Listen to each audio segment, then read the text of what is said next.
عوارض گوشی موبایل برای کودکان. 1. گوشی‌های هوشمند می‌تواند باعث تغییرات رفتاری جدی در کودکان، خصوصاً با ایجاد افسردگی و اضطراب و استرس در کودکان می‌شود.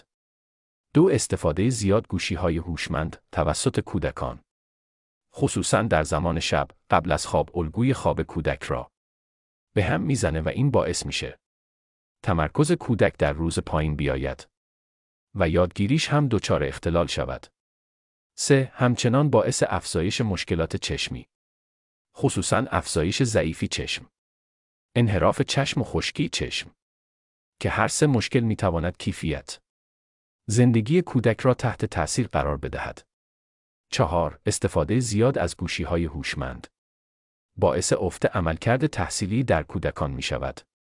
5. برخی از تحقیقات جدید نشان داده است که استفاده زیاد از موبایل باعث تومورهای مغزی در کودکان نیز می شود. اگر می خواهی هر روز دانا ترشوی پیچ ما را فالو کنید. ممنون از اینکه ویدیو را تا آخر نگاه کردین.